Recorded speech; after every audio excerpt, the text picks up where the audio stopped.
Hello and welcome to today's Alchemy coffee break session. Today's topic will be the new features in Catalyst 9.0 centered around project coordination and localization kit creation. In Catalyst 9.0 we have added a raft of features designed to streamline and facilitate the creation of localization kits for many languages. This is usually centered around our Scheduler tab, which is a completely new feature in Catalyst 9, and also uses the job files. This is a new concept introduced with Catalyst 9 as well. I think the simplest thing to do is to show you how these work together and how they allow you to create very easily localization kits for many languages. So this is Catalyst 9, and I'm going to remove this because this is a previous scheduled task. As you can see, what I've done is I've minimized my translator toolbar because I work as a localization coordinator, and I have the scheduler replacing it earlier. Now let's have a look at my situation, shall we say.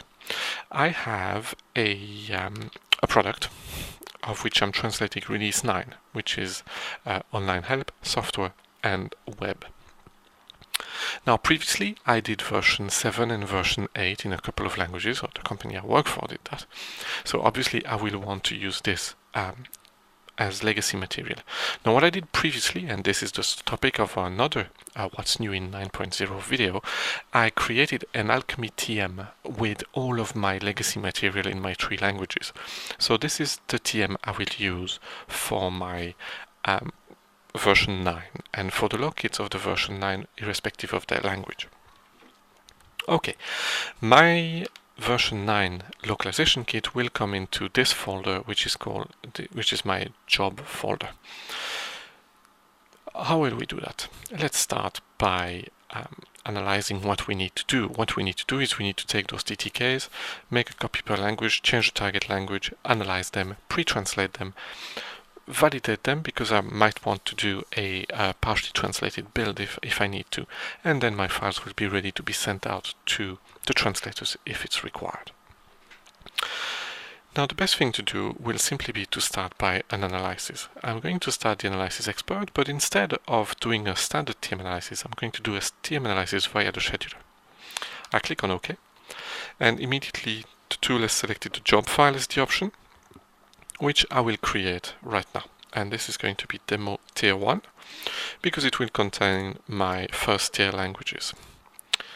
I will put it into a job folder, and I'm going to select the files I want, the source files I want to use, which are the TTK files. These TTK usually will be master TTK, so there would be, in the standard process, English to English TTKs with logs and memos and all of the information, developers information that I want or need, and I can select the languages. So because this is tier 1, we'll do French. If we can find it, here we are. We will do Italian.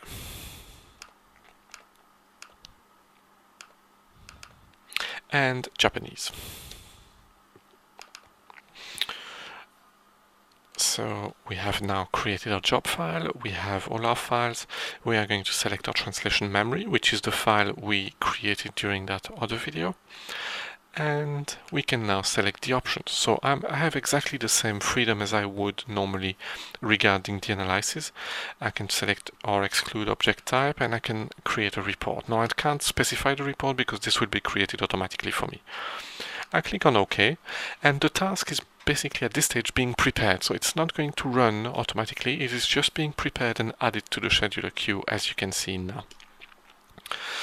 After my analysis, I will want to do a pre-translation. So I'm going to select the job file I just created so that all of my information is present and I can see all the languages that my file is going to process. I can tweak the options as I want. By example, I can disable fuzzy matching because I only want perfect matches or 100% matches in there.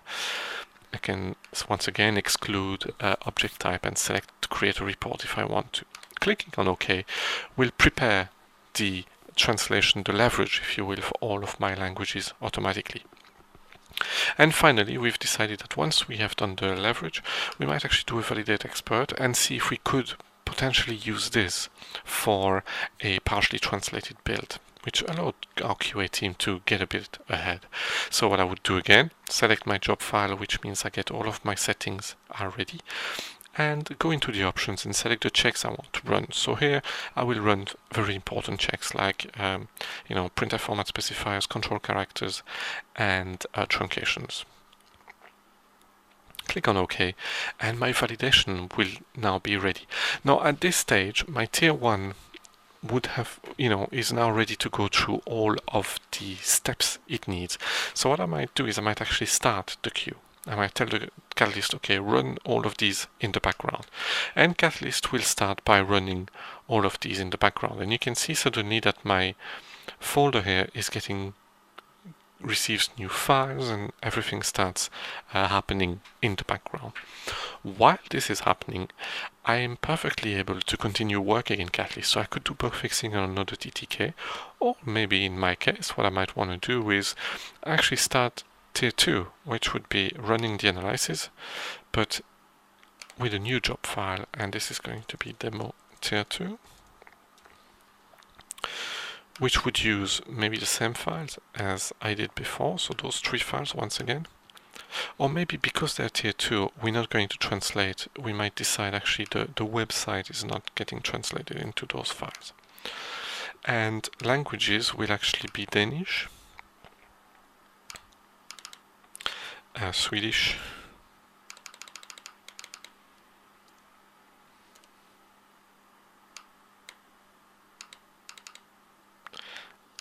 and Finnish. Oh, actually, Norwegian as well.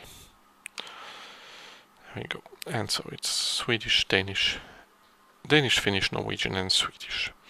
And I will just click on OK. This will obviously select all the information I need. I know it's analysis, so I don't need to set up the information. And basically the task will then be added to the scheduler as well. And I can continue working with Catalyst even though tasks are being processed in the background. But these are currently happening in another thread, so are not being hampered by me using Catalyst. And if I look here, you can see that all of the folders have been created. Now, if we have a sneak peek inside the Japanese folder, which is part of the tier 1, you can see that the files are being processed and INI and TMS files are being created, and all of that all of those files are being prepared for us.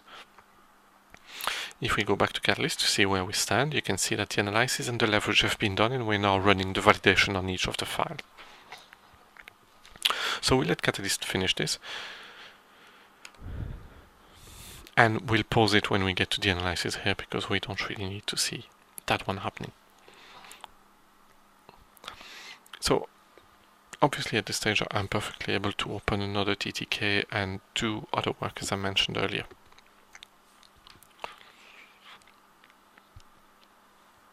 And we can see here in the background the validation report being created for Japanese, meaning that we shouldn't be much longer now. There we go. So let's pause this, and because we have finished, we'll just remove these, and I can simply remove them from the queue because they're complete and I don't need to go back to them. And once we've removed them, let's have a quick look at the result in the Japanese file. So the Japanese folder now contains the 3 TTKs, which are pre-translated. So let's open one.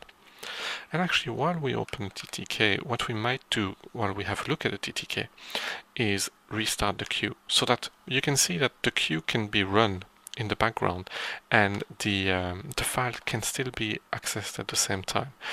And I'm able to view and compare that, yes, my file was pre-translated, the resizing has been done because my TM is obviously ID based and perfect match enabled. And therefore I'm able to send this file is literally ready to go out to the translator if it's required. To know whether it's required, all I need to do is double click on the analysis report and go down to the summary information and see that in this case we have 33 words to translate. So maybe we'll decide whether we want to translate them or not, or wait for the next update. In the meantime, I probably can send this file out to the QA team, well, to be included in the build and sent out to the QA team. Likewise, I can have a quick look at the validation report of each of the files and see whether there has been no validation error, which is quite good. in here we don't have validation error either, so that's great too.